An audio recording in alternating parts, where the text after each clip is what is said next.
Hey guys, it's me Skittles. I'm listening to Dare to Remember. This video is intended for cutters and self-harmers and people that need help, but for the most part, it's dedicated to sharing my story, giving a message of hope, and trying to support my new friend.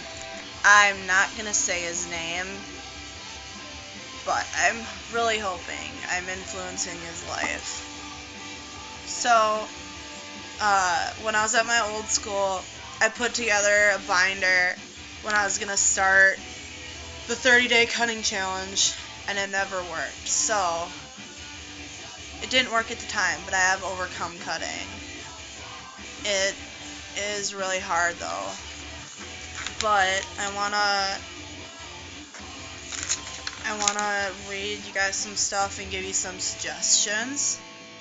Well, first off, love is the most powerful force in the universe, whether it be from friends, your higher power, loving yourself, or a significant other. Love means more than trying to overdose, than trying to cut yourself, than trying to attempt suicide.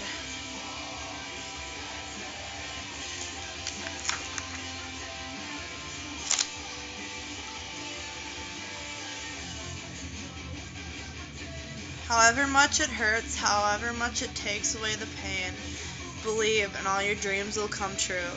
However hard it gets, however much it aches, always believe in me as I believe in you. Dread Song by The Cure. Well, in this binder, it has suggestions about how to stop cutting and about me sharing my experiences before my 30-day challenge didn't work, but I'll explain later how everything did work out in the end. Okay, to stop cutting, first of all, cutting and suicidal thoughts are urges that doctors label as uncurable. So you have to deal with the urges. The suggestions they mainly say is do something creative. Enjoy doing something creative whether you're good at it or not. Take photos, work on graphics, surf the web for ideas. Entertain your mind. You can do a lot of things to entertain your mind. You don't have to dwell on your problems.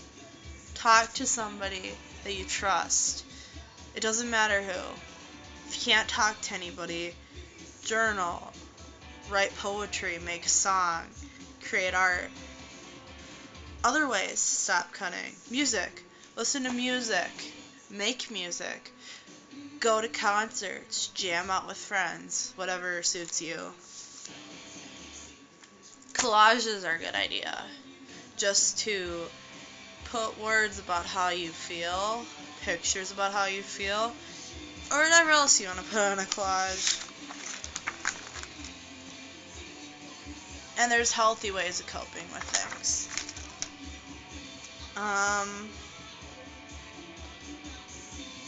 Personally, I've been through literally hell and back. But if things get really hard for you or someone else you know, you just gotta pull through it and keep living and keep embracing the parts of you that you love about yourself. Sorry, I'm looking for something. I did have something in here that I wanted to say, but I don't know if it's in here. Why, I personally don't have the number in here, and I'm using my phone, so I can't just read off the number. But if you're having issues that are to the point where you're suicidal, please go to the emergency room or talk to someone. You probably have friends. If you don't, they're psychiatrists. I know shrinks don't sound fun, but they, for certain people, do work. For some people, they don't. There's always anonymous hotlines. There's love lines. There's suicide helplines. There's suicide prevention lines. There's a lot of different things you can do. Another thing, when when you're cutting, it sends serotonin to your brain, which is pretty much happy chemicals, like when people are taking drugs or whatnot. But a healthy way to get that same effect, but in a different way, is actually exercising. That doesn't mean overworking yourself, but just to get that level up.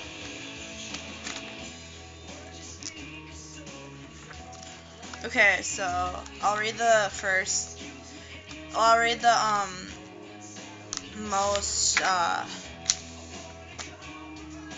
I'll read some of the passages from my self-injuries. I've been cutting since I was 13. I started cutting when I was in an abusive relationship. I've tried countless times to escape. I remember the name he called me. I remember him raping me all the time, which still makes me feel ugly. After a year and 10 months, I've finally escaped. I was no longer a virgin, which made me feel like a complete whore. By the time I had escaped, I had become addicted to cutting and drinking. I had also had an ongoing codependency problem. I barely ever drink now. I'm never going to be an alcoholic again. I will stop cutting, and I've found freedom. My forearms are mostly affected by cutting. On the right arm, I mainly have cut over guys. A guy named Blank that led me on when he had a girlfriend really hurt me. I never felt good enough for him. I cut over him. I talk to him not as often anymore. I cut over my ex after he raped me the first time. I almost cut over someone else when we got into a fight. I cut the crap out of myself because I feel guilty for going off on him. Ever since the incident happened with Blank, I don't feel worthy enough for anyone. I fight with my boyfriend because it causes me. Deep down, I don't feel good enough for him. Every time we fight, it hurts me to the point where I want to kill myself. I hope we stop fighting. I really do love him. I'll stop cutting even when I fight with him. And the guy I'm talking about loving and fighting with was when I was having a little bit of fighting issues with my boyfriend. Don't worry, there's no abuse issues or anything. We just had little bickering fights that would really bother me. And I drew this, which is what everybody should feel the absolute opposite of. Okay, I'm going to read a passage from a book that's called To Heal Your Life. I forgot who the author is, but I don't own this passage. My music got louder. 1 second.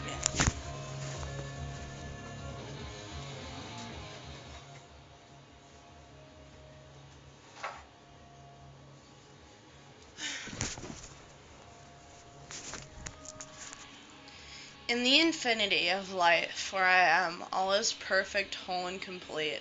The past has no power over me because I am willing to learn and change.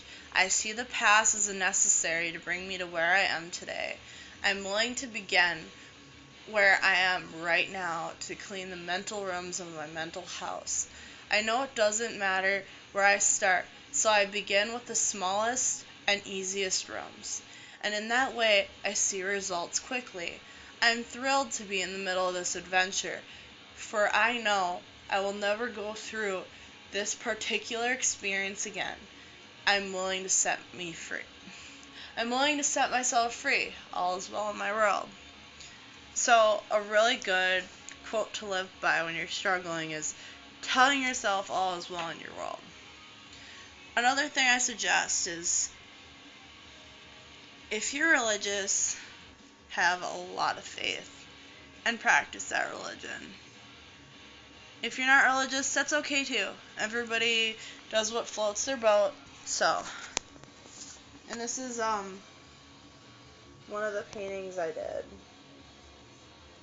I did this painting either right before or right after I got out of the hospital.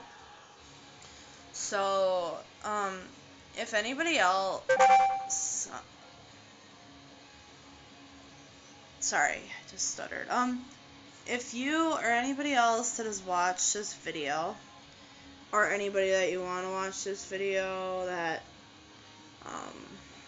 has questions for me, wants to know more, wants help, or numbers of places to call that can help you, you can message me on here.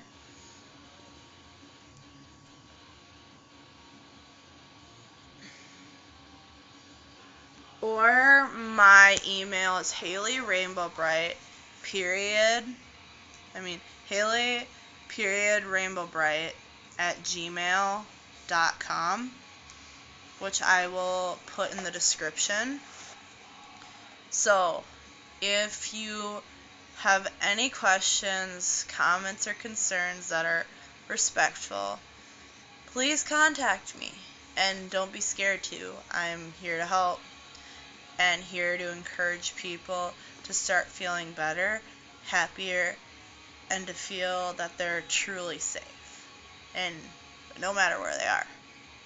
So, thank you for watching, and there will be more videos soon. Bye.